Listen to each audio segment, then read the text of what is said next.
너는 마땅히 공의만 좇으라. 이런 제목으로 신명기 강의를 이어가겠습니다. 이스라엘이 지켜야 할 3대 절기의 규례에 대해서 말씀하신 하나님께서는 이제 가나안에서 이스라엘 백성들이 법과 질서와 제도를 지키면서 질서 있게 살아가기를 하나님이 원하신다는 사실을 드러내고 있습니다. 그 증거가 바로 하나님께서 권위자들을 세우셔서 그들을 통해서 이스라엘을 다스리게 하셨다는 사실입니다. 그러니까 이런 방법들이 모두 하나님께서 이스라엘 백성들을 통치하시는 하나님의 방식이었다라는 것을 성경이 말씀하고 있는 것이죠.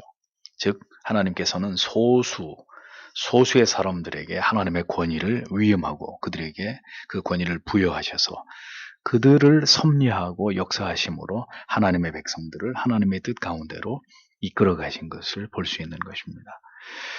그러므로 하나님께로부터 위임된 권위는 반드시 지켜져야 하고 그들을 통해서 법과 제도를 지키도록 종용받고 지도받는 일은 그것은 하나님이 세우신 질서고 하나님이 세우신 법이기 때문에 절대로 인간이 그것을 무너뜨릴 수 없는 일이라는 것을 우리는 분명히 기억할 필요가 있습니다. 하나님께서는 모세를 통해서 이제 하나님께서 세우신 권위에 대해서 말씀하시죠. 18절을 보면 내 하나님 여호와께서 너에게 주시려는 너의 모든 성들 안에 내 지파들을 따라 너는 너를 위하여 재판장들과 관리들을 둘 것이다. 그리고 그들은 백성을 공의로운 판단으로 재판할 것이다. 이렇게 기록되어 있습니다. 자, 하나님께서 이스라엘의 모든 지파들마다 재판장과 유사하는 관리를 의미해요. 관리를 세우라고 명령하셨습니다. 그 재판장을 히브리 말로 쇼페팀 이런 말인데 재판장들이에요. 재판에서 판결을 내리는 재판관을 가리키는 것이고 유사라고 번역된 히브리어 쇼테림은 여러 재판이나 혹은 행정에 관련된 문서를 정리하고 보관하고 또 그런 것들을 감독하는 행정 업무를 맡아 주관하는 관리를 뜻합니다. 지금으로 말하면 뭐 고위 공직자 내지는 고위 공무원 뭐 이런 이제 그런 직함에 해당이 되는 그런 이제 직무죠. 각 성읍의 지파마다 이 직책을 두라고 명령하신 것에 따라서 후일에 이스라엘은 왕정 시대에 각 성읍마다 7명의 재판관으로 구성된 재판정을 설치하게 됩니다. 그런데 이 각 성에 있었던 각 지파별로 구성되어 있었던 이 재판정은 사형 선고는 내리지 못했어요. 그러면 이 최종적인 사형 선고는 어디서 내리느냐? 오직 예루살렘 공의회, 즉 산헤드린에서만 최종적으로 사형을 선고할 수 있는, 그러니까 가장 지금으로 말하면 뭐 대법원 정도 되는 최고의 이제 종교적 또 사법적 권위를 가진 이 산헤드린에서만 사형 선고를 언도할 수가 있었습니다. 산헤드린은 현직 대제사장을 의장으로 한 70명의 장로들로 구성이 되어 있었던 최고의 기관이었습니다. 그러니까 AD 70년경에 이스라엘이 로마에 함락될 때까지 이 시스템이 그대로 유대 사회를 지배하고 있었던 것을 볼 수 있습니다. 이스라엘 백성들이 살아가면서 그들에게서 벌어지는 모든 문제들을 모두 모세를 통해서 혹은 뭐 하나님께서 그 모든 이들에 대해서 판결을 다 일일이 그 케이스 바이 케이스로 하나님이 그것을 판결하시지 않고 하나님께서 이러한 일들을 전담할 재판관들과 관리들을 세워서 그들을 통해서 이스라엘 백성들을 이렇게 재판하고 통치하기를 하나님이 원하셨다는 것입니다. 그러니까 우리는 이것을 통해서 인간 사회 안에 세워진 모든 권위가 인간에 의해서 만들어진 것이 아니라 그 권위의 시발점은 하나님께서 자기 백성들을 통치하기 위한 수단으로 하나님의 권위를 위임받은 재판관들과 관리들을 세워서 나라를 이끌어가는 권위자들을 세워서 하나님이 자기 백성들을 통치하시는, 그러니까 그 기원은 하나님이다라는 사실을 우리가 발견하게 되는 것입니다. 그래서 인간 사회 안에 세워진 모든 권위가 누구로부터 위임된 것입니까? 하나님께로부터 위임됐고 만들어졌다라는 것을 우리는 깨닫게 되는 것이죠. 그것이 하나님께서 자기 백성들을 통치하시는 수단이었다라는 것입니다. 모든 판단의 주체는 우리 개개인이 아닙니다. 시비를 가리는 건 우리의 몫이 아니에요. 성도 여러분 잘 아십시오. 우리가 옳다 그러면 옳은 거고 우리가 아니라 그러면 아닌 건가요? 아니잖아요. 법이 있잖아요. 법. 그 법이 시비를 가리는 것이지 내가 내 행위에 대해서 혹은 타인의 행위에 대해서 옳다 그르다 내가 그렇게 주장한다고 해서 그것이 수용되는 것이 아니지 않습니까? 어떤 일들에 대해서 법적으로 이 문제를 다루고 판단하는 것은 하나님이 세우신 모든 시대, 모든 나라와 모든 백성들 가운데 하나님이 세우신 하나님으로부터 권위를 위임받은 그 권위자들의 몫이다 라고 성경은 명시하고 있는 것입니다. 그러니까 결코 어떤 법적인 분쟁에 있어서도 성도는 하나님의 사람들은 하나님이 세우신 법과 제도와 질서를 지켜야 합니다. 그것이 성경의 진리예요. 그 위에 누구도 군림할 수 없습니다. 하나님이 자기의 권한을 위임해서 일반 은총 속에 이 세상에 하나님이 만들어 놓으신 법의 어떤 도덕의 질서나 어떤 권위들, 이 모든 것들을 그리스도인들은 철저하게 지켜서 복종해야 된다는 거예요. 하나님이 세우신 권위에 따라서 법에 따라서 질서를 지켜서 하나님의 사람들은 그렇게 살아가야 될 숭고한 의무가 분명히 있습니다. 그러므로 누구든지 하나님께서 위임하시고 세운 권위에 도전하는 것은 곧 하나님께 도전하는 것입니다. 권위자들을 하나님의 방법으로 하나님이 세우기도 하시고 하나님이 그들을 패하기도 하시는 것은 그것은 우리의 소관이 아니에요. 모두 하나님의 주권과 섭리의 결과물이에요. 그러므로 우리는 그들이 하나님을 두려워함으로 그들에게 위임된 그 일들을 하나님 앞에서 잘 감당하기를 기도해야 되고 악하고 무능한 권위자들이 세워지는 것조차도 하나님이 자기 백성을 징벌하시는 수단으로 여기면서 우리는 깊이 우리 자신을 돌아보아서 회개하는 한편 또한 하나님의 법과 제도를 권위자들이 무너뜨릴 때는 분연히 일어나서 진리를 가지고 저항하면서 그들의 불의와 악을 비판하는 일 또한 성도는 성실하게 감당해야 된다라는 것을 기억해야 하는 것입니다. 하나님이 세우신 권위를 부정하고 그것을 무너뜨리는 것도 죄고 마땅히 우리가 일어나서 진리가 아닌 것에 대해서 저항하지 않는 소극적이고 비겁한 태도 역시도 죄가 된다라는 것을 성도는 분명히 기억해야 되는 것입니다. 하나님께 세움을 입은 권위자들은 반드시 성경에 공의로 백성들을 재판하라고 하나님이 명령하셨습니다. 하나님께 위임받은 권위로 백성들을 다스리고 재판해야 될 권위자들이 그들이 반드시 두렵고 떨림으로 기억해야 될 것은 공의로 하나님의 백성들을 재판해야 된다는 거예요. 이것은 그들이 하나님께로부터 권위를 위임받은 가장 중요한 이유입니다. 이들이 공의대로 이 일을 행할 때 하나님께서는 그들을 통해서 백성들을 바르게 다스리도록 계속 그들을 그 권위를 통해서 하나님이 사용하실 것이고 만일 그들이 공의와 법대로 그 일을 행하지 않을 때 하나님은 그들을 제거하실 것이고 그들을 내쫓게 하실 것입니다. 이사야 22장 19절에서 22절에 말씀하시기를 내가 너를 내 관직에서 쫓아내며 내 지위에서 낮추고 그날에 내가 힐기야의 아들 내 종 엘리야김을 불러 내 옷을 그에게 입히며 내 띠를 그에게 띄워 힘있게 하고 내 정권을 그의 손에 맡기리니 그가 예루살렘 거민과 유다 집의 아비가 될 것이며 내가 또 다윗의 집의 열쇠를 그의 어깨에 두리니 그가 열면 닫을 자가 없겠고 닫으면 열 자가 없으리라 이렇게 기록되어 있습니다. 자 보십시오. 정권을 맡기고 빼앗는 분이 누구예요? 하나님이세요.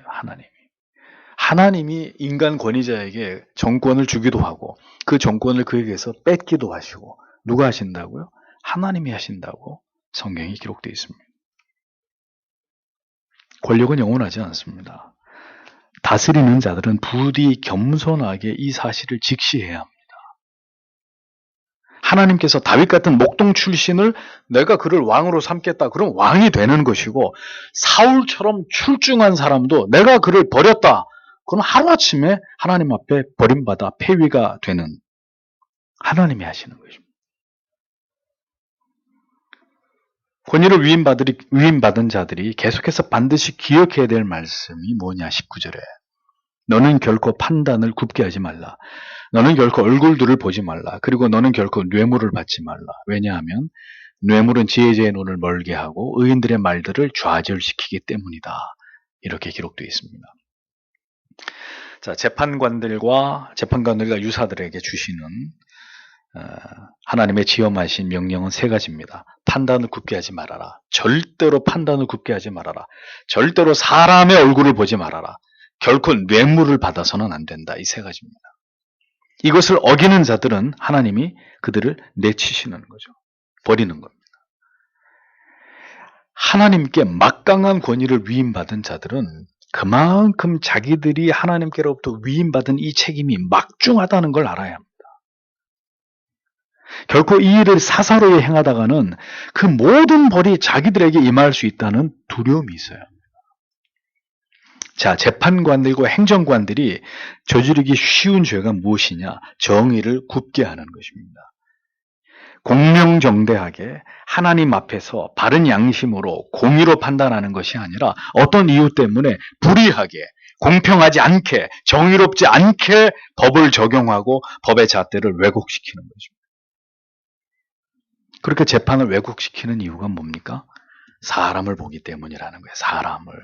얼굴을 의식하기 때문이라는 거예요. 잠언 18장 5절에 악인을 두어하는 것과 비유한단 말이죠. 악인을 두어하는 것과 재판할 때 의인을 억울하게 하는 것이 선하지 아니하니라. 이사야 10장 2절에 빈핍한 자를 불공평하게 판결하여 내 백성의 가련한 자의 권리를 박탈하고 과부에게 토색하고 고아의 것을 약탈하는 자는 화 있을진저. 이렇게 기록되어 있습니다. 가난한 자라고 해서 없는 죄도 만들어가지고 부당하게 법을 집행하고 돈 좀 있고 권력 좀 있다 그래서 그에게 유리하게 판결을 내려주는 이런 악한 짓들을 재판관들은, 행정가들은 행해서는 안 된다라고 하나님이 엄히 말씀하십니다. 돈 많은 사람들이, 여러분 힘 있고 돈 있는 사람들이 왜 로펌에서 유명한 변호사들을 돈을 주고 다 사서 드림팀을 만듭니까? 그게 다 재판에 영향을 미치기 때문이잖아요. 돈이 없어가지고 국선 변호사를 선임한 사람이 유리한 판결을 받는 걸 보셨습니까? 그런 일이 일어나는가요? 법정에서? 그런 일이 일어나지 않죠.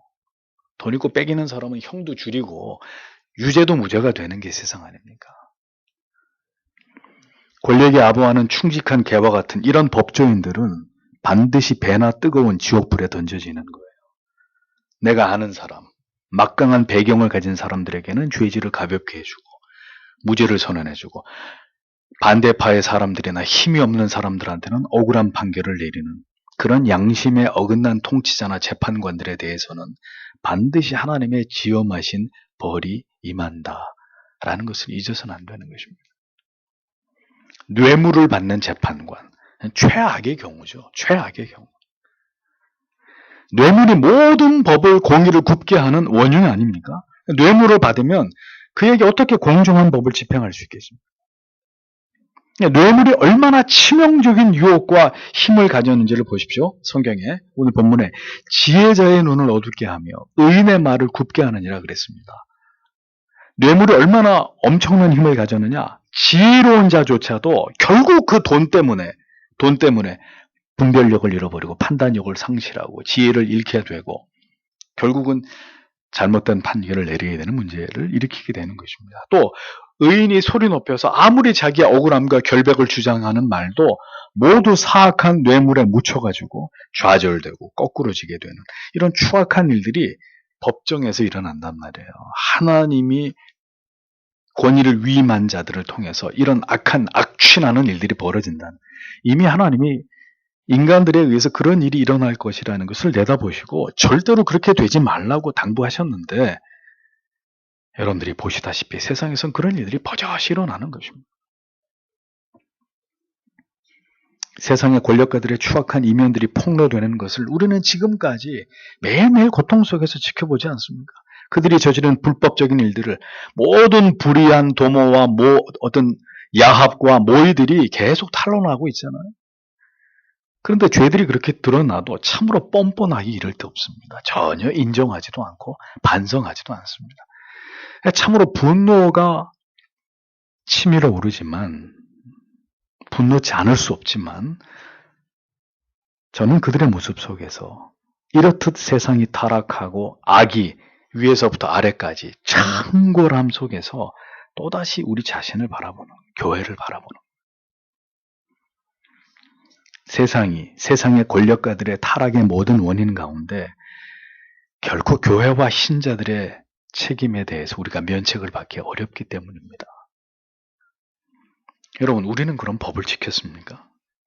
우리는 살아가면서 세상의 법을 잘 지키나요? 우리는 과연 정의로운가요? 우리는 과연 올바르고 정직한 삶을 살아오고 있습니까? 목사들은 하나님의 법을 가감없이 올바로 성도들에게 설파하고 가르치고 있고, 성도님들은 자신들이 계신 곳에서 모든 불법과 불의를 근절하면서 정직하고 성실하게 자신에게 주어진 일들을 성실하게 하나님 앞에 감당하고 있느냐 이거죠. 비굴하지 않고 비겁하지 않고. 도덕 불감증. 이 시대는 그렇게 하나님의 법과 진리를 업신여김으로써 거대한 죄악의 구덩이 속으로 빨려들고 있는 거예요. 그런 시대 속에서 교회는 전혀 그 존재의 이유와 사명을 다하지 못하고 있는 이런 개탄스러운 현실을 우리는 매일매일 목도하고 있는 것입니다. 아무도 법을 두려워하지 않아요. 아무도. 어떻게 하다 세상이 이렇게 됐냔 말이죠. 미가서 6장 8절에 사람아 주께서 선한 것이 무엇임을 내게 보이셨나니 여호와께서 내게 구하시는 것이 오직 공의를 행하며 인자를 사랑하며 겸손히 내 하나님과 함께 행하는 것이 아니냐. 예레미야 7장 5절에서 7절에는 너희가 만일 길과 행위를 참으로 바르게 하여 이웃들 사이에 공의를 행하며 이방인과 고아와 과부를 압제하지 말며 무죄한 자의 피를 이곳에 흘리지 아니하며 다른 신들을 쫓아 스스로 해하지 아니하면 내가 너희를 이곳에 거하게 하리니 곧 너희 조상에게 영원 무궁히 준 이 땅이니라. 시편 15편 1절에서 5절에 여호와여 주의 장막에 유할 자 누구오며 주의 성산에 거할 자 누구오니까 정직하게 행하며 공의를 일삼으며 그 마음에 진실을 말하며 그 혀로 참소치 아니하고 그 벗에게 행악지 아니하며 그 이웃을 회방치 아니하며 그 눈은 망령된 자를 멸시하며 여호와를 두려워하는 자를 존경하며 그 마음에 서원한 것은 해로울지라도 변치 아니하며 별리로 대금치 아니하며 뇌물을 받고 무죄한 자를 해치 아니하는 자니 이런 일을 행하는 자는 영영이 요동치 아니하리이다. 성경이 하나님의 사람들에게 계속 강조하는 게 뭐죠? 공의를 행하라, 공의를. 공의롭지 않은 것은 하나님이 가장 미워하시는 악입니다. 그런 악을 행하는 자의 최후가 어떻게 될지를 성경은 우리에게 분명하게 경고하고 있습니다. 하물며 재판관과 행정관들이 하나님이 주신 권위를 그렇게 사용하다가는 하나님의 지엄한 심판과 저주를 피할 수 없다는 걸 알아야 합니다. 신명기 21장 27장 25절에 무죄자를 죽이려고 뇌물을 받는 자는 저주를 받을 것이라 할 것이요 모든 백성은 아멘 할지니라 이렇게 기록되어 있습니다. 무죄한 자를 죽이려고 뇌물을 받는 자 하나님이 그를 저주한단 말이에요. 하나님이 그를 심판해버린단 말이죠. 하나님의 내가 준 권위를 가지고 네가 그 권위를 더럽혔으니 하나님이 그 자에게 저주를 내리신다고. 재판장과 유사들에게 하나님이 분명히 말씀하셨습니다. 20절에 너는 오직 의만을 쫓을 것이다. 네가 살고 내 하나님 여호와께서 너에게 주시려는 그 땅을 네가 소유하기 위해서 이렇게 되어 있습니다. 보세요. 마땅히 오직 공의만 쫓으라고 못 박으셨습니다. 재판장이라는 행정관이라는 나라를 다스리는 이 엄중한 자리에 오른 자들을 그들이 할 수 있는 건 하나밖에 없어요. 뭐예요? 공의를 쫓는 거예요. 공의를. 그 외에 다른 길은 없어요. 만약에 하나님이 세우신 권위자들에게 공의를 분명히 오직 공의만 행하라 그랬는데 그거 외에는 권위자들이 갈 길이 없는데도 그 외에 다른 길을 간다. 공의를 쫓아라. 그러면 살 것이라고 말씀했죠. 그럼 다른 말로 하면 어떻게 되는 거예요? 공의를 쫓지 않으면 어떻게 되는 거예요? 다 죽는 거예요. 너희가 그렇게 해야만 하나님이 주시는 그 약속의 땅에서 너희가 그 땅을 소유하고 그곳에서 계속해서 살아가게 된다고 하나님이 경고하셨습니다. 모든 권위자들은 그 권위가 누구로부터 말미암았는지를 잊지 말아야 됩니다. 모든 권위를 가진 사람들, 나라를 이끌어가는 사람들, 재판장, 사법부에서 일하는 사람들, 입법부에서 일하는, 행정부에서 일하는 사람들, 모든 그 밖에 이 세상의 모든 권위를 가진 사람들은 그 권위가 자기가 잘나고 똑똑해서 그 권위를 자기가 쟁취했다고 생각하죠. 저들은 하나님을 모르니까 그런 오만한 생각을 합니다. 그 칼자루를 내가 똑똑해서 쥐었다고 생각하는 거죠. 천만에. 하나님이 그들에게 주신, 부여하신 권위예요. 정신 똑바로 차리고 그 권위를 가지고 공의를 행하지 않으면 하나님의 미움을 받는 거예요. 하나님의 저주를 받게 되는 거예요. 그 일을 올바로 행하면 상이 있지만 그릇되이 행하면 하나님의 심판을 피할 수 없는 거예요. 그래서 여러분, 그런 자리가 절대로 부러워할 자리가 아니에요. 그 자리에서 정말 공명정대하게 하나님을 두려워하면서 자기에게 주신 그 권위들을 잘 사용하면 하나님을 영화롭게 하는 것이 되지만, 조금이라도 그것에 있어서 공의를 하나님이 기뻐하시는 바대로 집행하지 않으면 모든 죄짐을 그가 지게 되는 거예요. 이 보통 자리가 아닌 거예요. 그런 자리들이. 하나님은 공의의 하나님이십니다. 그 하나님의 공의를 이루고 지키기 위해서 그 권위를 위임받은 자들이 바로 세상의 권세자들이에요. 아까 말한 대로 사법부나 입법부, 행정부. 그 시대의 사회 정의의 마지막 보루입니다. 그렇기 때문에 하나님께서는 그들에게 매우 높은 수준의 지엄하고 엄격한 공정한 판결을 요구하시고 결코 뇌물을 받지 말아라. 판결을 굽게 할 때 판결을 굽게 할 수 있는 그 어떤 조건에도 휘둘리지 말아라. 엄히 말씀하시는 거예요. 엄히. 여러분 생각해 보십시오. 법을 다루는 자들이 부패하고 불법을 행하면 그 사회는 끝난 거잖아요. 누가 법을 지키겠어요? 법을 집행하는 사람이나 법을 만드는 사람들이 법을 안 지키면 그 사회는 끝나는 거죠. 아무런 소망이 없는 사회 아닙니다.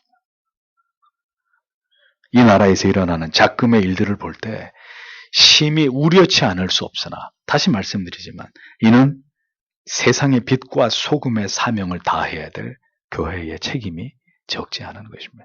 누가 저들을 저렇게 만들었습니까?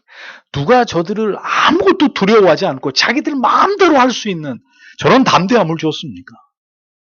교회가 하나님의 분명한 서슬퍼런 진리를 선포하면서 선과 악의 정확한 기준을 제시하고 사람들의 양심을 자극하면서 바른 진리를 세상을 향해 설파하고 그래서 세상의 중심을 잡는 일을 하나님의 교회가 오늘까지 올바르게 그 일을 수행해 왔다면 세상이 이 지경이 되겠습니다.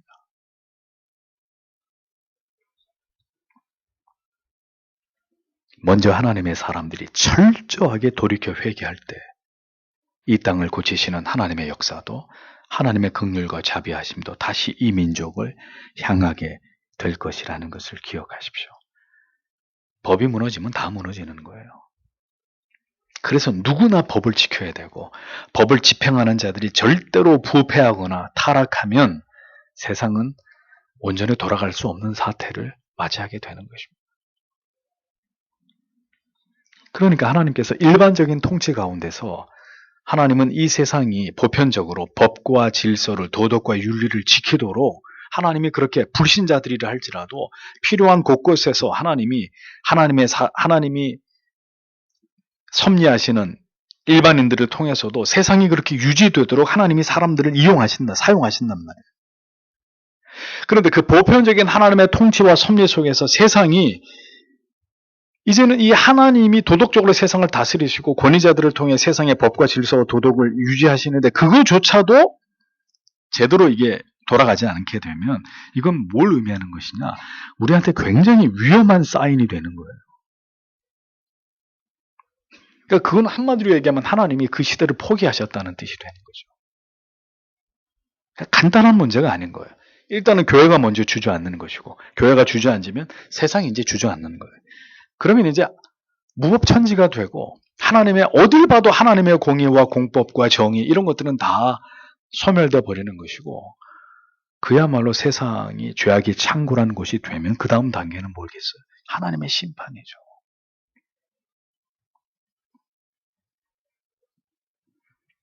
어떤 악이 저질러져도 그것이 통제되지 않는다는 것은 하나님의 마음이 그곳에서 떠나셨음을 의미하는 것입니다. 지난 주일날 설교했지 않습니까? 하나님이 사랑하는 자니까 채찍으로 치는 거예요. 사랑하니까 하나님이 깨닫게 하고 아픔을 주고 고통을 주고 시련을 주고 실패하게 만들고 엎어지게 하고 배신당하게 하고 하나님이 사랑하니까 그렇게 하는 거예요.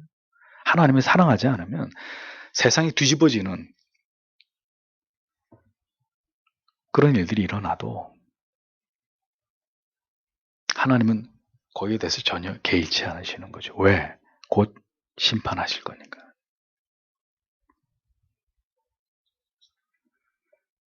다시 말씀드리지만 여러분, 이 세상의 악을 보면서 그들을 욕하지 마세요. 그들은 우리에게 지금 어떤 사인을, 메시지를 우리한테 주고 있는 것일 뿐입니다. 그들이 저렇게 악을 저지르고 불법을 행하는 것이 우리가 막 그들을 정죄하고 비난하기 위함이 아니라 그들이 그렇게 하는 것은 오늘날 교회에게 주시는 하나님의 메시지란 말이에요. 어떤 메시지죠? 너희 자신을 돌아보라 이거죠. 세상이 이렇게 망가지고 무너지고 위기에 직면한 이 모든 것을 통해서 너희 자신을 돌아봐라. 더 늦기 전에. 너희 자신의 삶을 먼저 살펴서 너희에게 불의함이 없는지 불법함이 없는지 돌아보라는 것입니다. 공의를 쫓아 살 길을 도모하는 것이, 우리가 회개하고 하나님의 공의를 쫓아 살 길을 도모하는 것이 참으로 하나님의 백성들의 올바른 자세와 태도가 되어야지 여기서 패를 나눠가지고 서로 물고 뜯고 싸운다. 다 같이 공멸하는 것입니다. 하나님께서 권위를 위임하신 권위자들에 대한 규례를 말씀하신 이후에 아주 간략하게 이스라엘 백성들이 빠질 수 있는, 계속 반복하고 있습니다. 우상숭배 죄에 대해서 또다시 여기서 경계하시는 말씀을 이어가십니다. 21절 22절에 내가 너를 위하여 만든 내 하나님 여호와의 제단 곁에 모든 나무의 아세라상을 너는 너를 위하여 결코 세우지 말라. 그리고 너는 내 하나님 여호와께서 혐오하시는 돌기둥을 너를 위하여 결코 세우지 말라라고 기록되어 있습니다. 여러분, 우상 숭배를 경계하시는 말씀 속에 거의 빠지지 않고 하나님이 반드시 하시는 말씀이 있어요. 그게 뭔지 아십니까? 너희를 위하여 세우지 말아라 이거예요. 다른 얘기로 하면 모든 우상 숭배의 근원은 우리가 우리 자신을 위해서 만드는 거라는 거예요. 그러니까 모든 우상은 우리가 우리 자신을 기쁘게 하기 위해서 만드는 게 우상이라는 거예요. 예? 절대로 다른 목적으로 만드는 게 아니에요. 우리 자신을 기쁘게 하기 위해서. 그러니까 언제나 우리가 무엇인가 우리의 종교심과 신앙으로 어떤 일을 행하기 전에 반드시 철저하게 우리 자신을 통해서 하나님 말씀을 통해서 공동체 전체가 규명해 보아야 되는 문제가 뭐냐? 이게 과연 누구를 위한 것이냐? 바로 이것입니다. 예? 설령 여러분이 주님을 위해서 한다고 하더라도 이게 주를 위한 것이고 지체들을 위한 것이다 하더라도 과연 이게 정말 하나님을 위한 것인가? 아니면 나를 위한 것인가? 우리를 위한 것인가? 철저하게 규명해야 되는 것입니다. 거기서 만약에 말은 하나님을 위한다고 하는데 사실은 우리를 위한 것이다. 그게 우상숭배라는 거예요. 그게. 이 말씀을 유의해서 보십시오. 이스라엘은 지금 여호와 하나님을 위해서 중앙성소를 만들었습니다. 하나님을 예배하는 제단이 있어요. 그런데 그 곁에 아세라상을 만드는 일, 하나님이 하지 말아라. 안 할 것 같죠, 이스라엘 백성들이. 설마 중앙성소에 하나님을 제사하는 제단 옆에다가 아세라상을 만들게, 결국 하고야 말잖아요. 이게 무슨 의미입니까? 여호와의 제단 옆에 나무로 아세라상을 만든다. 이게 무슨 말이야? 하나님이 말씀하신 대로만 하나님을 예배하는 게 아니라 심지어 가나안에서 섬기던 그들의 신까지 하나님 곁에다가 만들어 놓고 함께 섬기고자 하는 이런 망령된 짓거리를 한단 말이죠. 누가? 하나님의 택하신 이스라엘 백성들이. 아세라는 아낫 그리고 아스타롯과 함께 가나안의 3대 여신으로 꼽히는 우상입니다. 이 아세라 여신은 뭘 상징하느냐? 섹스, 성을 성과 다산을 주관하는 신이에요. 아세라는 가나안의 최고의 우상인 바알의 아내입니다. 무슨 우상이 무슨 남편 있고 아내가 있어요. 참 웃기지도 않아요. 바알과 아세라가 항상 함께 등장하는 경우가 성경에 많이 나오는데 이 두 우상은 대표적인 음란을 부추기는 우상이에요. 그러니까 바알과 아세라에 대한 신도들의 예배가 뭐냐? 성행위예요. 그래서 고증에 따르면 수백 명의 여자 사제들과 남자들이 그 신전에서 성행위를, 그게 예배예요, 예배. 바알과 아세라를 숭배하는 예배의 행위였어요. 그러니 이스라엘에게는 당연히 치명적인 유혹이 될 수밖에 없는 거죠. 그래서 하나님은 여호와의 제단 곁에 절대로 아무 나무로든지 이 아세라상을 만들지 말라고 분명히 명하셨습니다. 어떻게 하나님하고 우상을 같이 이렇게 나란히 세워놓고 이걸 그러니까 얼마나 이스라엘 백성들이 참남하고 하나님을 버리려고 마음먹을 때 이런 괴이한 짓들을 행하는지를 우리가 이미 이 시대를 통해서 보는 것입니다. 하나님이 하지 말라고 했는데 기어이 이런 죄들을 뒤에 가면 범하잖아요. 하나님을 경배한다고 하면서도 그 곁에는 나무로 음란한 여신상을 만들어서 하나님도 경배하고 음란을 부추기는 아세라 신도 숭배하고. 왜? 내가 즐거워야 되니까.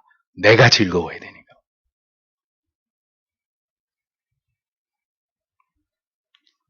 하나님이 엄히 금하신 일입니다.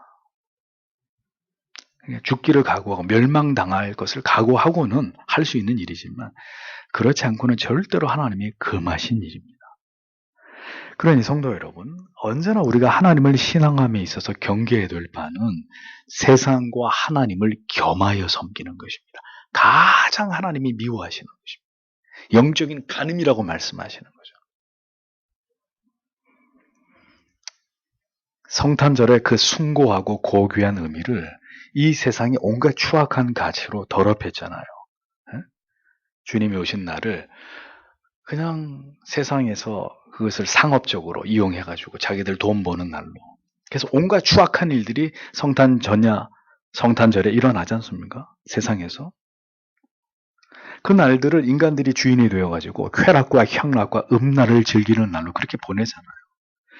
아무런 생각 없이 함께 세상 속에 취해가지고 들뜬 분위기로 그 날을 그렇게 즐기는 그리스도인들이 있다면 그들이 바로 하나님과 더불어 아무 나무로든지 아세라상을 세워놓고 같이 하나님과 아세라를 숭배하는 자들이 될 수 있는 것입니다.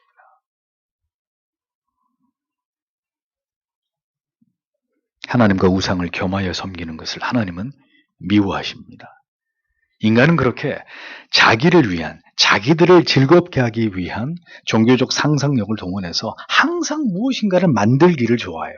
뭔가를 만들어서 그걸 즐기는 걸 좋아해요. 없는 걸 만들어서 즐기고 놀고 재밌어하고 같이 그렇게 모여가지고 그걸 좋아하는 거죠. 인간이 재밌으니까. 아니 그게 나한테 싫고 나한테 즐겁지 않으면 누가 그걸 해요. 재밌고 즐겁고 신바람 나니까.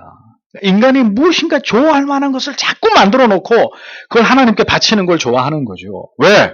뭔가를 자꾸 만들어가지고 드리기만 하면 하나님도 좋아할 것이라고 믿기 때문에. 여전히 성탄 전야에 아기 예수 탄생을 기뻐하고 축하한다는 의미로 교회들은 무슨 전야제 같은 걸 합니다. 여전히 그런 걸 합디다 보니까 SNS에 막 사진 찍어 올리고 하는 거 보니까 교회에서 뭐 난타도 하고 북도 두들기고 뭐 별의별 거 다 하더라고요. 자기를 위하여 주상을 세우지 말라 그랬습니다. 마지막 절에는 자기를 위하여 주상을 세우지 말라. 이것은 하나님이 미워하는 일이라고 했습니다. 아기 예수께서 이 땅에 오신 것과 주일학교에서부터 어른에 이르기까지 무슨 교회에서 엔터테인먼트 쇼를 방불하는 이런 행사를 하는 것이 저는 아무리 제 신앙의 양심을 가지고 생각해봐도 이게 매칭이 되지가 않아요. 유대 땅 베들레헴 말 구유에 그렇게 낮고 천한 모습으로 우리의 죄 때문에 인간에 되어서 오신 예수님, 그분의 탄생과 교회가 버라이어티 쇼를, 엔터테인먼트 쇼를 하는 것과 저는 이게 전혀 이 그림이 매칭이 안 돼. 제 신앙의 양심을 걸고 말씀드립니다. 그건 우리가 즐거울 뿐인 거지. 우리가 재밌을 뿐인 거지.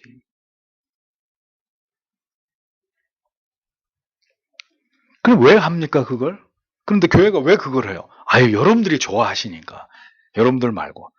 성도님들이 그걸 다 좋아하시니까. 그렇게 성탄 전야제를 하고, 뭐 이렇게 재밌는 이런 프로그램을 하면 그걸 다 좋아하시잖아. 재밌어 하시니까. 그래, 선극도 하고, 뭐, 옷을 맞춰 입고 노래도 부르고, 어린 자녀들이 나와서 재롱도 부리고, 뭐, 선물도 주고, 그렇게 들뜬 분위기로 웃고 즐기는 거, 싫어할 사람이 누가 있습니까? 성경이 말씀하십니다. 너희를 위해서 주상을 세우지 말아라. 그러니까 나를 위한다는 명목으로 너희들이 하고 싶은 것들을 그렇게 세워서 주상, 돌로 만든 기둥이란 말이에요. 뭐든지 만들어서 하나님 받으십시오. 하나님 기뻐하십시오. 사실은 하나님을 위한 것도 아니면서. 우상은 그렇게 우리가 좋아하는 것을 임의로 하고자 할 때 우리도 모르는 사이에 만들어지는 것입니다. 아니, 누가 교회 다니면서 예수 믿으면서 여러분 우상을 숭배합니까? 그렇잖아요. 여러분들이 예수를 안 믿으신다면 모를까? 아니, 교회를 다니고 있고 예수를 믿는데 누가 우상을 숭배해요? 그런 여러분들에게 단언하건대 하나님에 대해서 무지하기 때문에 우상을 숭배해요. 교회 다니고 예수 믿는데도 얼마든지 우상 숭배할 수 있어요. 그렇게 우리를 위해서 우리가 좋아하는 주상을, 기둥을 세워놓고 그것을 기리고 기념하고 좋아하고 그것을 지키려는 오류들에 빠져드는 것입니다. 가만 보면 하나님을 기쁘시게 한 게 아니라 우리가 다 기쁜 거예요. 우리가 즐겁고 재미난 거예요. 이것은 성경이 말씀하셨습니다. 하나님께서 미워하시는 일이다. 미워하시는 일이다. 하나님께서는 하나님의 영광스러운 실존을 한낱 피조물에 의해서 어떤 유형적인 형태로 대치되는 것을 참으로 가증스럽게 여기시고 미워하시는 하나님이십니다. 하나님께서 미워하신다는 의미가 무엇인지 잘 와닿지 않으십니까? 그것은 절대로 행하지 말아야 돼. 우리가 멸망당할 수 있는 무서운 일이라는 거예요. 예수 그리스도의 탄생과 크리스마스 트리가 도대체 무슨 상관이죠? 산타클로스가 웬 말이고 루돌프 사슴 이게 다 뭐예요? 예수님 오신 거하고 교회에서 선물 교환하는 거고 도대체 무슨 상관이 있습니까? 예수님 오셨는데 왜 교회에서 선물을 받아야 됩니까? 이게 뭐가 성경적으로 설명이 돼야 우리가 그걸 목숨 걸고 열심히 할 거 아닙니까? 어떤 무서운 징벌이 우리에게 닥칠 수 있다는 거예요. 하나님이 미워하신다라는 말은. 그러니 제발 성도 여러분, 뭐든지 하기만 하면 하나님이 기뻐할 거다. 다 주를 위해서, 교회를 위해서, 성도님들 우리가 하면 다 하나님이 기뻐. 제발 그런 착각에서 이제 벗어나셔야 되는 거예요. 그건 우리 생각이에요. 근데 그게 성경을 통해 보십시오. 다 죄가 되는 거예요. 하나님이 미워하시는 게 되는 거예요.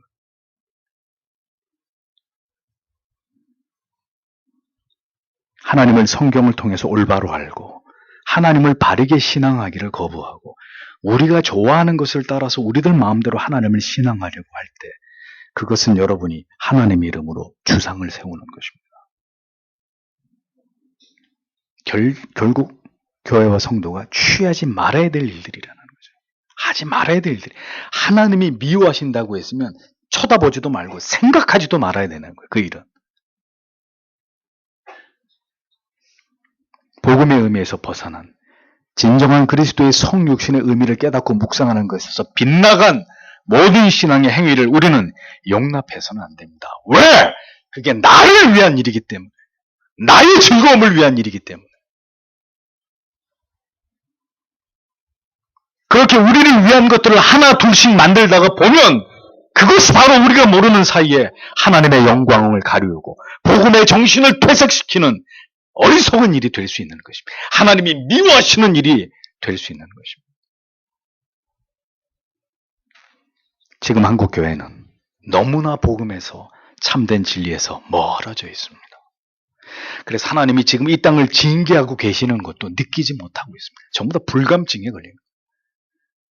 세상이 지금 어떻게 돌아가고 있고 어떤 위기가 우리에게 도래하고 있고 어떤 일들이 지금 우리의 미래에 우리에게 박도하고 있는지 아무 생각이 없는 거죠. 아무 생각이.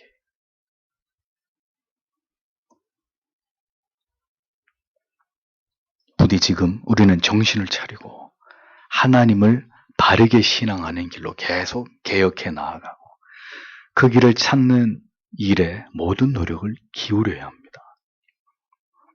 모든 노력을. 정말 그 바른 믿음의 길이 무언가?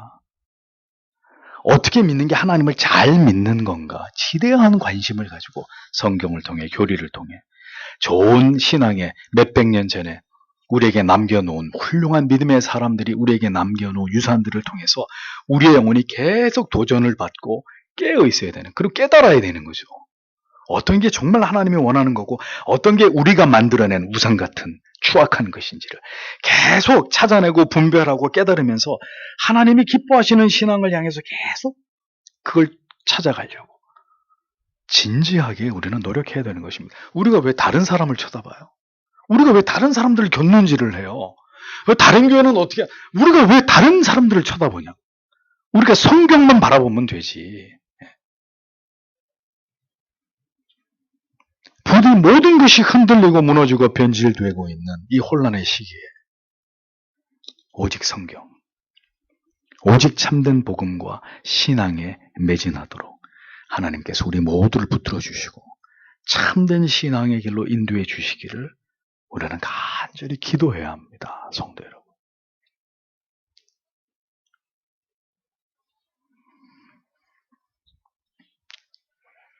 오늘도 신명기의 말씀을 통해서 하나님께서 이스라엘 백성에게 주신 이 귀한 깨달음은 그 시대에 그들에게만 주시는 말씀이 아니에요. 모든 시대에 하나님을 경외하는 자들에게 이것이 나를 경외하는 방법이다라고 하나님이 주시는 귀한 영적인 지침들입니다.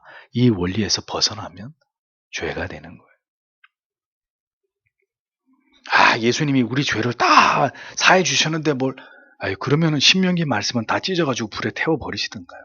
다 필요 없는 말씀, 다 죄를 사해 주시고 십자가에 달려 돌아가셨는데 그럼 뭐하러 이런 말씀 우리가 보고 이런 원리를 깨닫습니까? 그냥 우리 마음대로 살다가 죽으면 되는 거죠. 우리가 이렇게 살아서 구원받자고 오늘 신명기 말씀에 이 원리를 깨닫는 것이 아니잖아요. 구원받은 하나님의 자녀로서 어떻게 하면 이 약한 시대 가운데 더 하나님을 바르게 신앙하고 하나님을 영어롭게 하고 하나님의 영광을 우상들에게 빼앗기지, 우리의 무지 속에 우상들에게 빼앗기지 않도록 우리가 더 뜻과 마음을 하나님께 고정하고 하나님을 바르게 신앙하기 위해서 우리가 구약의 이러한 율법의 말씀들에 귀를 기울이는 것 아닙니까? 왜? 시대의 정신이 너무나 하나님께로부터 벗어나서 인간 중심으로 변질됐기 때문에. 성도 여러분, 언제나 우리가 좋아하는 것, 우리가 기뻐하는 것, 우리가 즐거워하는 것을 경계하십시오. 내가 좋아하면 하나님도 좋아할 것이라는 착각에서 벗어나셔야 합니다. 하나님은 명시하셨습니다. 하나님이 원하는 것과 원치 않는 것, 하나님이 기뻐하시고 좋아하시는 것과 하나님이 미워하시는 것을 우리에게 분명히 말씀하셨습니다. 그러니까 우리 마음대로 하면 안 되는 거예요. 부디 성도 여러분, 오늘도 이 말씀을 들으시면서 무엇이 우리에게 구세주로 오신 그리스도의 그 은혜를 보답하는 길인지, 우리가 어떻게 사는 것이, 우리가 무엇을 지향하고 마음에 품고 소망하면서 살아가는 것이 진정 그리스도의 오심에 그분이 우리에게 베푸신 그 놀라운 은혜와 사랑에 우리가 그분께 드려야 될 합당한 우리의 삶이고 우리의 신앙의 내용인지를 깊이 생각하십시오. 그리고 하나님의 말씀에 거울에 비추어 보면서 오늘도 하나님을 영원롭게 하는 일에, 내 자신을 기쁘게 하는 것이 아니라 하나님을 기쁘시게 하는 일에 우리의 모든 신앙에 초점을 맞추고 그것을 향해 더 한 걸음 한 걸음 다가가는 일에 힘쓰는 우리가 되어야 할 줄 압니다. 가장 크게 하나님을 잘못 신앙하게 되는 원인은 어디에 있다고요? 무지에 있다. 잊어버리시면 안 됩니다. 오늘도 주신 말씀을 생각하면서 다 함께 하나님 앞에 간절히 기도하도록 하겠습니다.